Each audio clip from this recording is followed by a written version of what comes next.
In a Nazi camp for a second, Syril is hitting on Dedra. He's trying to wait for her outside of her office, and he says, "I want what you want." But turns out she's not that easily swayed. Yeah, and she's horrified. You're stalking a CIA agent almost. This is madness. What the fuck are you doing? What? Yeah, he has some deep affection for her. But the thing is, okay, there was this whole thing with his personal record having records of the incident, the blame and everything. So it wasn't really good for his career or his standing in the Empire.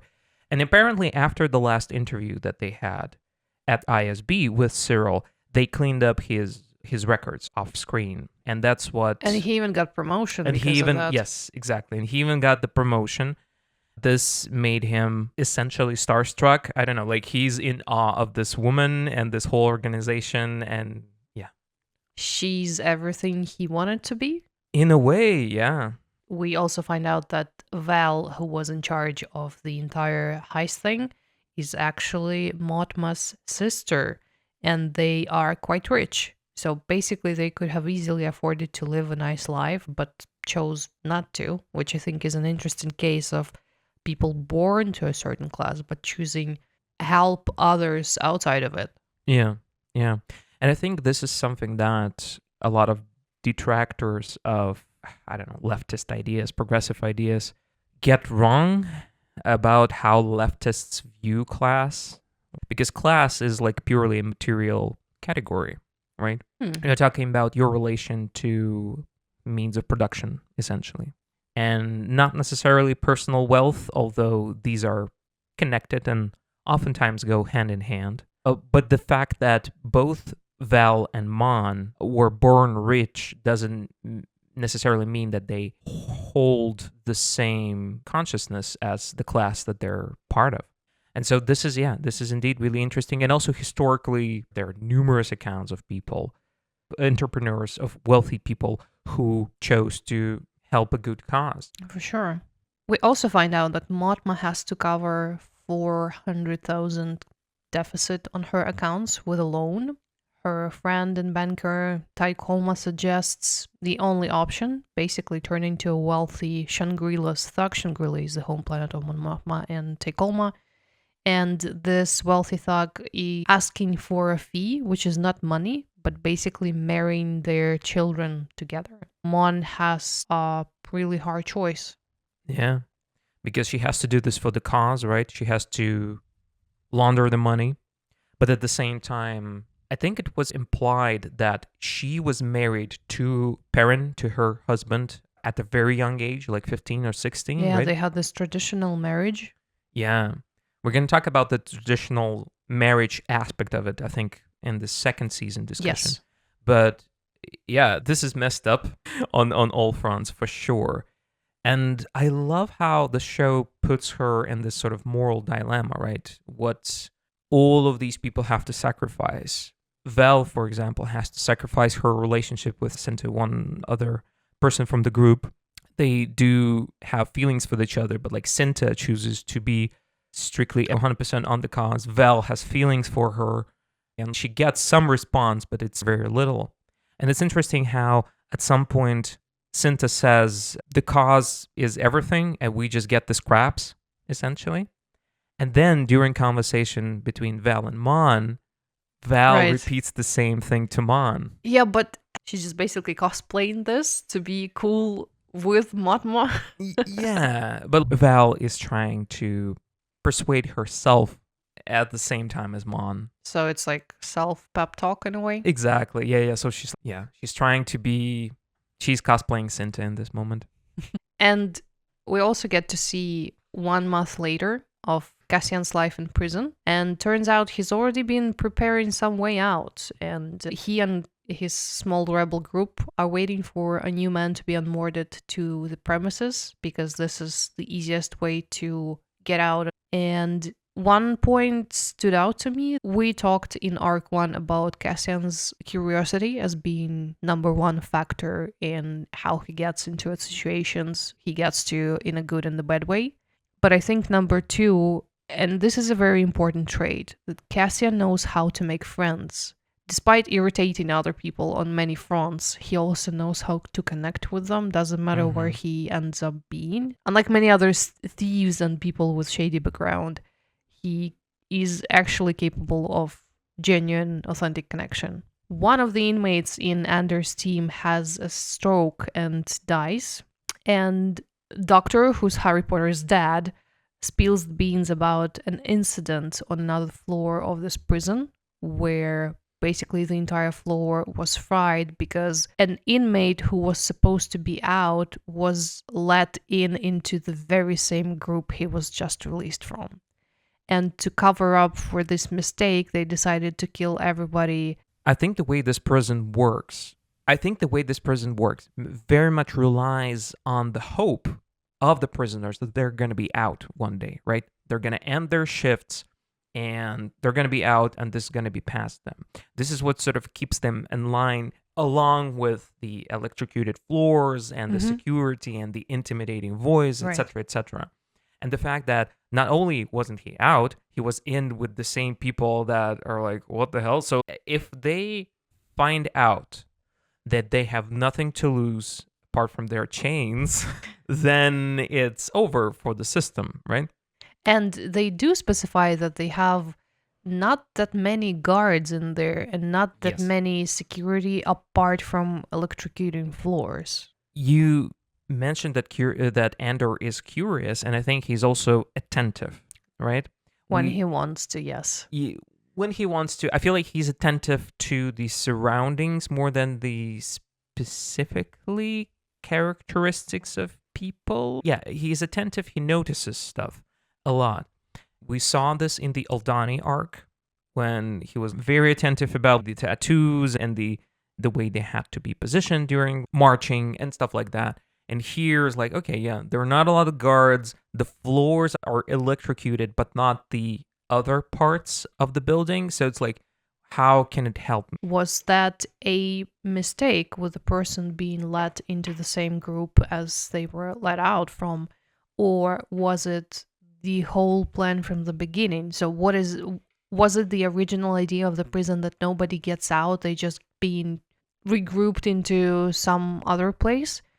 Because to me, people would be so furious about the fact that they cannot leave the facility that whatever group they're going to be thrown into, they will start a rebellion in there. Yeah, so I guess my theory is that this is a repercussion of the strictening laws, right? The legislation that was introduced after Aldani, the strictening of regulation and police brutality and all of that, leads to this guy being, I would assume, being out and then being back again immediately instead of being back like after 6 months time or whatever. So this is like a fumble. This is a mistake.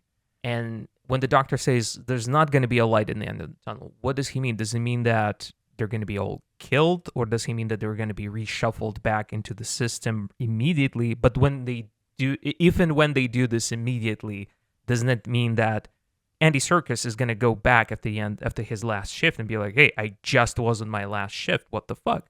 So I feel like the mechanics of this system is a bit flimsy in the way that they're, yeah, don't get me wrong.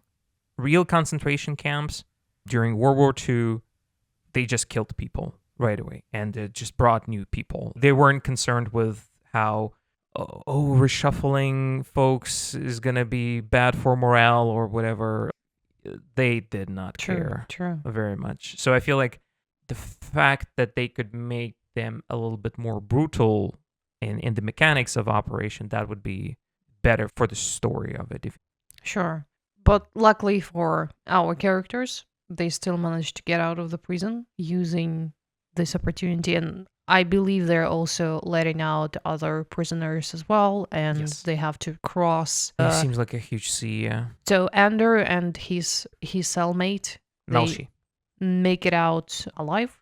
And they even get to travel with the help of friendly, frog-alike bystanders. And get to the planet that they need, and the character that he gets out with is going to be pretty important for second season. Season 2 and in Rogue One. Melshi is in Rogue One, part of the group. The issue with that movie is that apart from Andor Jin Urso and the K2SO droid, no one else is really a character. Everyone else is like a dude, just a guy in some brown robes. Okay, maybe Donnie Yen is also a character, but everyone else is just a guy. And so Melshi, I wouldn't say he was very prominent in Rogue One, but he's a bro.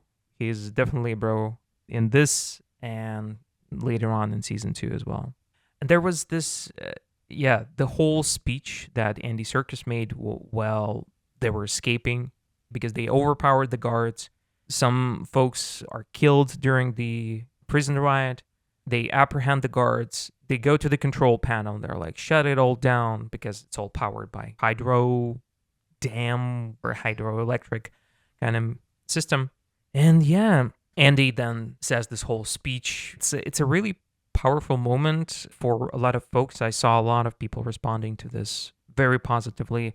Also because Andy Serkis, this is his second role in the Star Wars franchise because he also voices the, what's his name? Grand. Who? He also voices the main baddie in the sequels, Snoke, this bold, disfigured guy who they kill in the second movie. Yeah. So it's, I don't remember his exact title, but then, yeah, it's like a nothing character, a nothing role. And now it's great to see Andy having the ability and the opportunity to just act it all out as Kino Loy. So I feel like he's a much more memorable character than Snoke. It's actually a pity we don't know how his character line has ended, because the last time we see him, he's standing at the edge of this prison exit, and everyone is jumping into the water to swim to the nearest shore, and he says, I cannot swim. What's going to happen to him? Is he going to drown? Is he going to make it safely? Is he going to stay in the prison facility? We don't know. I hope he's all right. In my headcanon, I hope either someone helps him out or he's going to make a makeshift raft and he's going to be all right. I do hope he's going to be all right. Meanwhile, we also get to know that the rebellion has their own agent inside the ISB facility, whose name is Lonnie. And Lonnie meets with Luthan and he warns them that agency is setting a trap for a certain group of rebels with Antakrieger, with a dead pilot.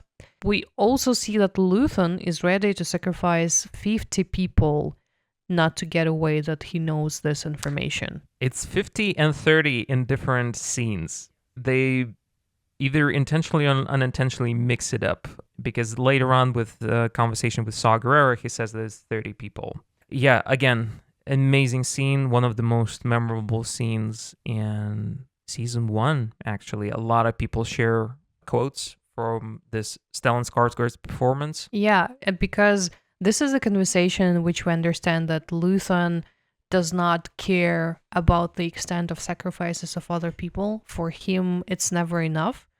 But at the same time, when he's being asked, what do you sacrifice?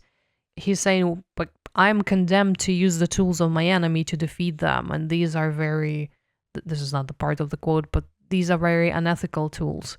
I burn my decency for someone else's future. I burn my life to make a sunrise that I know I'll never see. I don't really agree that he doesn't care about other people's sacrifices, to be honest. He says multiple times to Lonnie that he thinks about him, and I do feel like this is genuine, in a way, right? It doesn't mean that he won't kill or sacrifice other people for the cause, but I don't think this is something that comes to him lightly, or this is something that doesn't scar him. Because earlier in that same monologue that you quoted, he says that, what do I sacrifice? Love, kindness, kinship. I made my mind a sunless space. I share my dreams with ghosts. I think this is very much haunts him. He still has humanity, but he burns his decency. He is condemned to use the tools of his enemies, precisely like he's lamenting this fact because he still has humanity in him, and this burns him very much. At least that's my reading of this. Like, someone from ISB is not really, like, Dedra doesn't care about the tools that they're using. We're gonna see it later on. She's not above torture. She's not above killing people, not above all these other things. And Luthan He never tortured anyone, as far as we know, in the series, but he's willing to sacrifice people with a cost to his soul, with a very heavy cost to his mind, to his consciousness. I agree a lot, but I would also argue that Luthan at this point does not see other people other than means to his end. Yeah, and it's horrible. I feel like this scars him. This is also the price that he has to pay, but he's a masterful manipulator. Sure. He's a good leader for sure, but he has the good and the bad. So he has everything he needs to do things. As soon as Luther spots any of your weaknesses, he will use it forever until either he's gone or you're gone. He's going to manipulate the shit out of you for the greater good. Yeah, he is a very intimidating person, and I don't think he's a very pleasant person to be around. Absolutely not. You have to be built like Clea, his surrogate daughter, in order to endure him, in order to be able to also respond to him in the way that he understands. Love all the moments when Clea is clocking him, figuratively slapping him in the face. Yeah, she's very much like a reality check on him, because if unchecked, Luthan could do so many stupid things. Yeah, but I think this is a very interesting scene also, Lonnie and Luthan and his monologue, because he also mentions that he came to a conclusion. Yes, he figured out the equation 15 years ago, to which there's only one solution, and the solution is what's not being said is revolution, right? You cannot keep existing within this system. You cannot run away. There's only one way to go to move forward, and it's to defeat this thing. Otherwise, everything else is just a dead end. And his unwillingness to yield, his unbreakable determination sets him on this path. Our weaknesses are continuations of our strengths. Exactly. In certain sense, he traps himself, right? Because in his mind, okay, he comes to this conclusion that this is the only way to move forward, and he locks himself in this sort of mental cage almost, being like, okay, yeah, that's what it is. I don't have any other options. And I'm saying mental cage, I'm not blaming him. I'm not saying that he could have another option. Not really. He wants the sunrise for everyone else. He admits that he's fighting for something that he won't see the benefits of. He won't be thanked. His ego won't be stroked.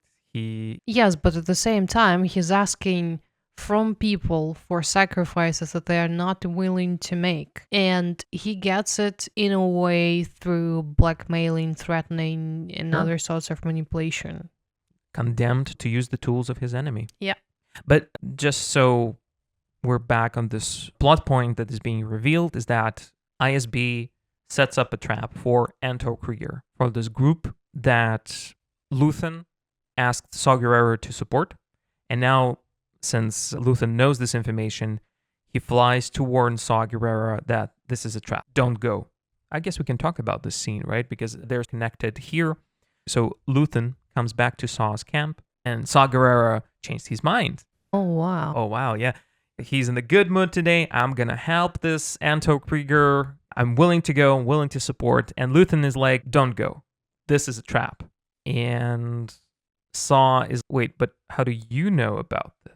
And Luthan's like, I cannot say because of conspiracy and all that. And Saw he's a maniac, a bit of a maniac, but he is still a very intelligent person. He's, wait a second, you have a mole, you have a source that you're not willing to burn. And for that, you're willing to sacrifice 30 men plus Krieger. I think he can also easily see he could have ended up on this end of the deal instead of Anto Krieger. Exactly, and this is what this scene is about, right? So for one, he's like, okay, so you have moles everywhere, and there's this amazing thing like, who's in my group? Who do you have in my group? And Luthan is like, yeah, it's Tubes, and it's this guy, and this guy's like, what? No, what the fuck? No, it's not me. So yeah, this is number one, and number two, the next logical conclusion from this information is that, wait a second, if this was me, were you willing to burn me as well, right? For your cause? To which Luthan says, no, because you're too valuable, you know myself. And then Anto Krieger is apparently not, like he was a bit more safe with Anto. But this is also a very interesting thing. Another episode another brick in the wall of paranoia and insanity of Saw Gerrera, because he cannot trust Luthan to say the truth. He cannot trust anyone not to be a mole of Luthan or the Empire or anyone else. And as we mentioned before, this is a horrible situation to be in because you cannot be certain of anything.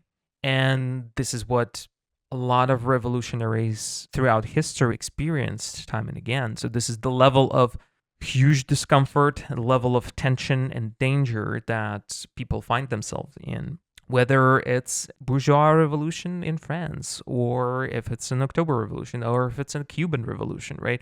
Time and again, you had these tensions. You had moles and informers and provocateurs that sort of infiltrate. But at the same time, you have people like Luthan, in a way, being willing to burn someone for the greater cause. This is an unresolvable tension, an unresolvable situation. Yeah, I guess. Uneven and very suspenseful, I would say.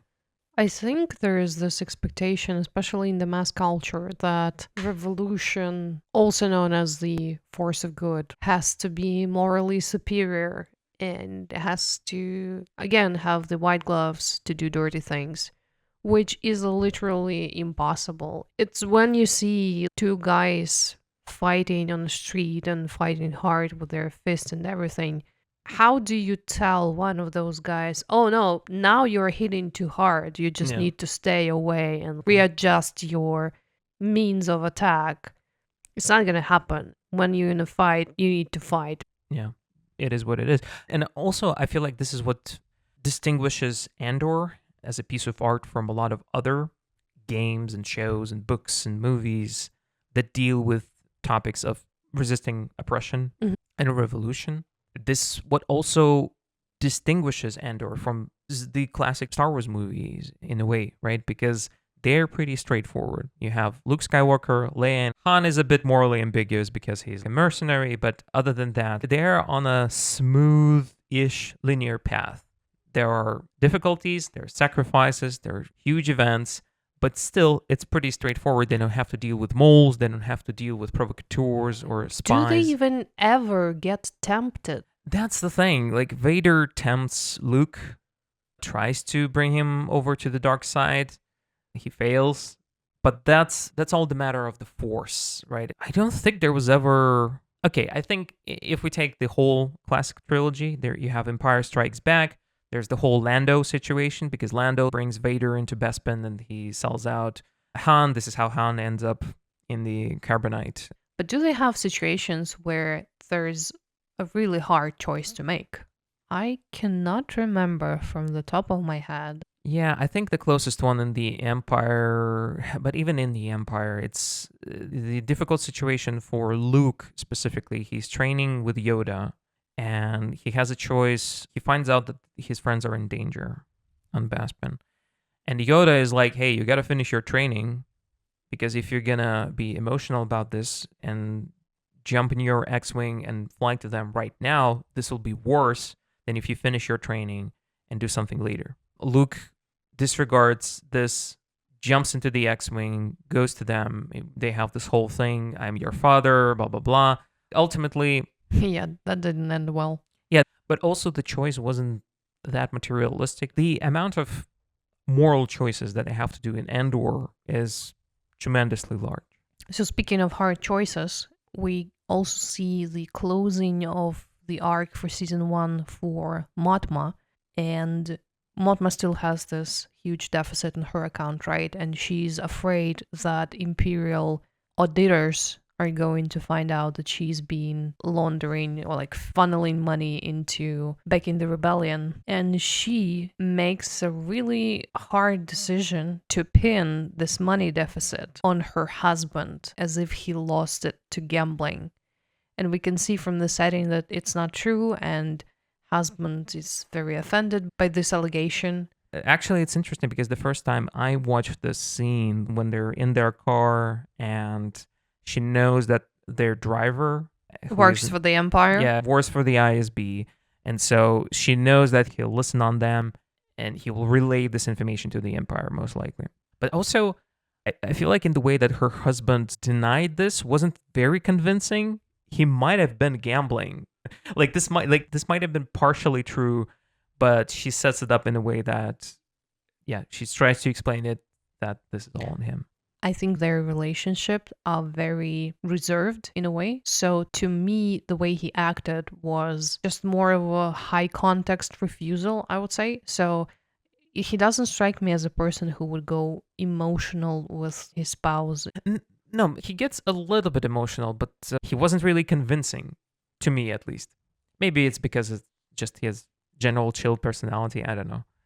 And we go into the season finale, basically. So the last cornerstone event that happens is that Marva, Andor's mother, dies while he's escaping from prison. He gets there for the funeral, even though everyone's waiting for him to show up. And to me, the funeral is like a local Super Bowl match because Luthan goes there, Val and Cinta go there, Dedra goes there, and Syril goes there as well. Why on earth? Okay, I understand the ISB, you're waiting for Andor to ambush him, but for everyone else, it's the least useful place to be at. But I also understand that it probably was a forced narrative decision because they had to reuse the location on Ferrix and they also had to come up with some sort of closure and escalation. And the showdown during the funeral was this event. But what also stands out to me is probably the topic of microprocesses, because the last time we saw Ferrix, everyone seemed to be they had disdain towards Empire, while the corporate police was trying to apprehend Andor when he got away. And after that, the Imperial police came in and escalation rose. The level of disdain was rising all the time because of the arrogance that the Empire has, because of how it's treating everybody. So it is understandable that by the time we get a look at Ferrix again, it's a different place in a way. What I do not understand is how all of a sudden people got to like Andor, because it wasn't the place emotionally we left when Andor left Ferrix. And also people quote unquote close to him, but probably close to Marva, who had to take care of Marva, Bix, and Brasso, they had this irritation of sorts. They didn't part ways on good terms. Yes, and so it's very surprising to me to see how everyone's like very caring about Andor all of a sudden. From their point of view, and this is something that Bix said before Andor escapes Ferrix for the second time to go to Space Miami, she mentioned that everyone hates him, essentially, because from the Ferrix's population point of view, what he did was he killed 2 cops, ran away, and now first the cops show up to bully people, and then the Empire shows up after this whole kerfuffle. He's a troublemaker. Why would everyone want to have him or even see him? So that's the thing. Like, we don't know the details of it, of course, but time has passed, and maybe people are now much more frustrated and angry about the Empire being there in the first place rather than Andor being responsible for the Empire being there. You know what I mean? Like, their issues are with the Empire. They based their whole garrison in the freaking hotel building there. Apparently, so they torture people there. They recruit people there, I assume. You have stormtroopers roaming the streets. And this is like the main problem. And the fact that Andor was the catalyst of them being there at this point is not that important, I would assume. It's good that people have so much awareness and emotional intelligence of understanding. But that's the thing, right? And now I would say if we assume that there's everyone has the memory of a goldfish, then it works both ways, good and bad. And in this case, Marva just died. And everyone is quite emotional about this. Everyone can be like, yeah, fuck. And everyone is died. We don't know when Andor is. Andor missed the moment. It's going to be Brasso who's going to be taking like this ceremonial brick. Back to the brick topic, they have this funeral tradition where they cremate dead bodies and they make bricks out of them, and then they're trying to find a wall for that brick. Yeah, and they also mix it with some powder and like local stuff. So it's not just ash like they It's made. the brickification of people. Yeah. I think it was a very interesting piece of world building. Yeah, for sure. And I also like the way that it was delivered to us. It was an exposition delivered from the Imperial to the Imperial, essentially. Mm-hmm. Because Dedra was like, whoa, what is going on? And then the local Imperial guy, because that's what it is. And they not just make the brick out of this, but they also hold a parade. And it's interesting because you would think that when your town is surrounded by Nazis and everything, you would try to avoid escalation, but the procession is actually starting before the agreed time. There's this long process that they have to abide to ask for procession to even happen. What is the time? What is the amount of people? Everything is strictly regulated. They have been receiving a lot of pushback from the Empire. So it looks like they're trying to abide by the rules, not to be all shot and killed at once. But at the same time, we also see that the civilians, the town, they are up to something, because there's a guy whose father was killed and tortured by the Empire, and he's preparing an explosive device. We also see other guys who are, well, up to no good because they've been arming secretly, and they are looking for a fight, for better or for worse. But that's the thing. Like, that's one way of looking at this. But the other way, you mentioned this before yourself, right? Talking about small resistances, small acts of resistance. Yeah, they negotiated with the Empire, and there's a line there from the Imperial that they wanted to start at noon, but they pushed it 2 hours. Because they get drowsy after lunch or something. Or something like that. And it seems like the people of Ferrix agreed like on the 2 hours later time. However, they start 2 hours earlier. Mm-hmm. And this is an act of rebellion in a way. This is like a very small act of resistance. No, we're going to hold our funeral how the tradition prescribes. It's going to be at noon. But that's what it is. To be honest, I can respect that. But at the same time, it does look a bit meaningless to me, because it's not a small act of rebellion. You will get in trouble. And based on how Cassian's stepdad was actually executed for something absolutely meaningless, basically he was executed for trying to de-escalate the situation between the Imperials and the locals. And here you can see that there's a willingness to escalate from both sides, which, what is it going to end with? Sure, but they're gonna hang you. They're gonna use the same rope to hang you. Yeah, but if they're gonna hang you once, let it be more meaningful. It's not like they're taking full control of the planet, or I don't know. It does look like a performative act rather than something more meaningful. I think that's a whole discussion in and of itself. I feel like there are performative acts that we mentioned from the Ubisoft pseudo-revolutionary games, where it's all touchy-feely and non-material in any way.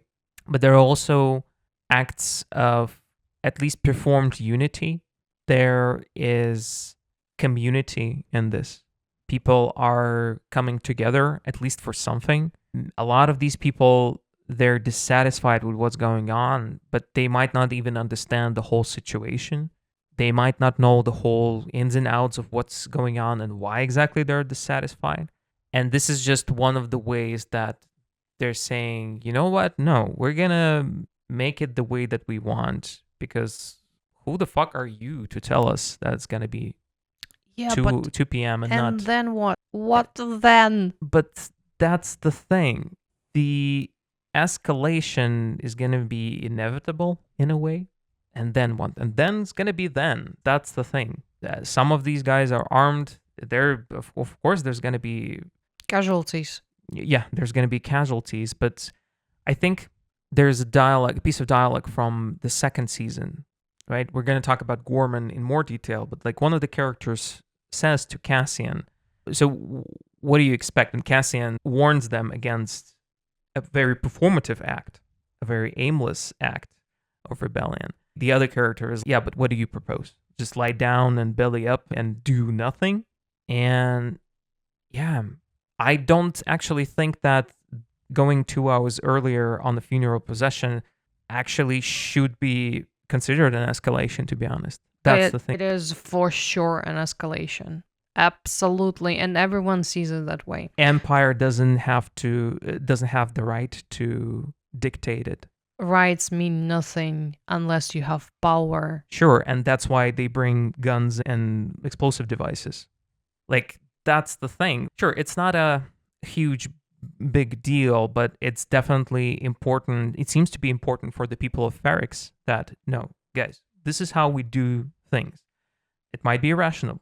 Yeah, for sure it might be irrational. It might be more rational to say, okay, let's sacrifice this particular thing, but then we're going to go and do some other more productive thing the other time. Maybe, yeah. But I think there's also contrast with the people of Aldani and how there was a character who was like a governor or something of Aldani, like this very big bloke, a quite unpleasant man. And he describes these Aldani people and how they're primitive and blah, blah, blah. And one of the things that sort of Aldani didn't do, they essentially sacrificed this ceremonial thing in a way. Like less and less people showed up over the years to see this huge, this huge event that goes every 3 years. With the meteors. Yeah, the meteor shower, exactly. And in a way, I see people of Ferrix during the funerals just not acting like Aldani, like not saying, you know what, we're gonna go belly up. Marva pre-recorded her speech for her own funeral, which is a great organizational set of skills. I commend that. And I do have 2 points which make me like the ending of the season even less. The one is, so Bix was tortured by this Imperial scientist. They were trying together with Dedra to get Andor's location and the man behind Andor from her head. They've been using some torture device on her mind, and she's just a wreck. And they keep her as hostage at this hotel, which is now, let's say, a police station for Imperial forces. And it all comes down to Andor getting to Ferrix and getting in touch with some of his old friends to help him see Marva's funeral and also try to locate and save Bix. And to me, this is a bit of a sour point because it would be my hope that in real life, instead of making these performative acts of rebellion, it would be just a cover-up, a distraction for people actually organizing together to get Bix out on their own, because she's one of them. You don't have to wait for Andor to come back to this planet to use this as an opportunity to get her out. This should be your point to start doing something. And this way, the distraction on the square about the funeral would make total sense, because that would catch the guards off guard.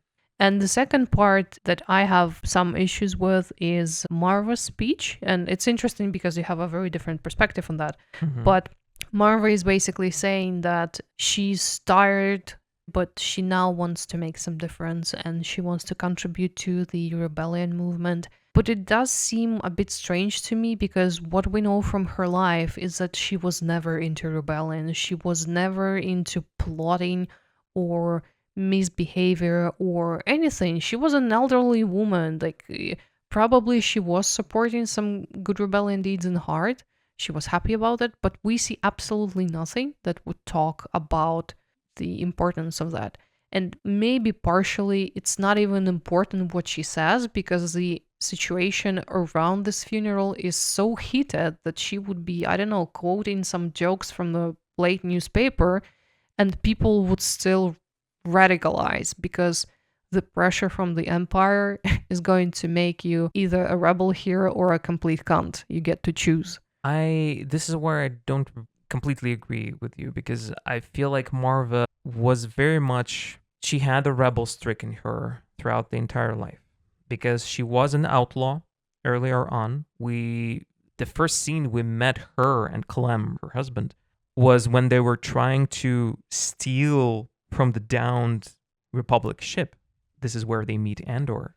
But is it an act of rebellion or an act of necessity? No, that's the thing. She was specifically hiding that Andor was from Kenari. We'll ask him, who did you tell that you were from Kenari? Because in his APB, it was mentioned that he's like a male from Kenari and stuff like that, and nobody knew that. Both her and Clem, they were very much borderline outlaws. I think there was definitely dissatisfaction with how things are currently are. And in her speech, she says that she was asleep throughout most of her life. But this Aldani situation woke her up, being like, hey, at least at the end of my life, I can try to do something to help resist this empire, resist the status quo. She was an old woman. She was already, I don't know what kind of illness she had. Maybe this was an elderly dementia. She's nearing the end of her life. And that's why the way she's acting is not like the most rational. Absolutely. But I wouldn't say that this comes completely out of the left field. She was an outlaw in parts. She was adventurous. They were stealing apparently something. But that's the thing. She admits in her speech that it's also easy for her as a dead person now to proclaim that everyone else should resist because she has nothing to lose, evidently. But her point was that it's either that or you're going to be a frog slowly boiled to death. But again, she says that she's willing to do something for the rebellion, but what does she do? What she can do... What does she do? But she can't do much other than, she can just talk. At this point, she can only talk, and this is what she does. She speaks to these people posthumously. She's already dead, and whatever she can do, she can only speak. And that's what she does. She tries to inspire people. So it works. We see that Luthan is already on the square listening to Marva's speech from being covered in a hood, and it looks like he's being touched by it. Then also there is Dedra, who is trying to locate Andor while the speech is playing. And then there's also her lieutenant, who is very pissed off by what he hears from Marva's hologram. And so he gets angry and he shouts, "Turn off that speech!" This is where things get heated. The violence escalates, somebody fires a shot, then there is this explosive device that goes into a group of Empire policemen and stuff. All meanwhile, Andor is trying to save Bix from this hotel, and she barely can say a few words. The mayhem on the town square is helping him to get away, to get Bix, to get BORZOI into a spaceship, to get this kid who threw the explosive device and stuff. And he's not leaving with them. So he wants them to be safe, but he goes back and finds... Andor. Yes, Andor goes back and finds Luthan, and he tells him that you either kill me right now or take me in. Yeah, I think the point of showing Luthan's reaction to Marva's speech was to plant sort of a seed that maybe... something good that can come out from Andor. Yeah, because he's not just purely a thief. There might be something. Before that, this is the episode that we find out how Andor lost his father because he was executed by clone troopers. This also taps into the world building because he goes to the wall with Clem's brick in it. He touches the brick with some writing on it, and this is where we see the flashback to his relationship with Clem a little bit more. The narrative sort of reinforces that, yes, Andor started this journey as a man for himself, but he had a good streak, he had a selfless streak in him, and he has all of these sort of material circumstances, the home planet, the execution of his father, the general oppression, and now his experience in Supermax prison. This is what makes him what he is, essentially. It's really funny how Empire, with its own hands, creates the enemies of the Empire. Oh, absolutely. This is a pure reaction to their own deeds. But that's the thing, Empire cannot operate in a different way. And so this is a dialectical contradiction, right? You have the two opposing sides that are connected, intrinsically connected to each other. One is born out of the other and opposes the other, and vice versa. And so Yeah, because empire breeds rebellion, rebellion breeds escalation in turn, brings the stricter legislation and police brutality, and so on and so forth. But the more brutality you have, the more rebellion you have, the more resistance you have. And yeah, this is pure dialectics. So, with that, we end the deconstruction of season 1. We hoped you liked it. And be sure to stick around when we get to season 2. There's a lot to uncover there. We actually have already packed, knowing it's going to be probably too much in length, the conversation about Mothma's daughter, who is in season 1 already is very much into fundamentalism and traditionalism and all this sort of things. And I'm dying to talk about why outrights steal the girls. Mothma's daughter is a trad wife. Oh shit. Yeah. Stick around and see you next time. Bye. Thank you so much for listening. If you enjoyed this episode, please consider supporting our project on Patreon at patreon.com/BORZOIcast, where you can enjoy ad-free episodes and bonus content. That's patreon.com/BORZOIcast.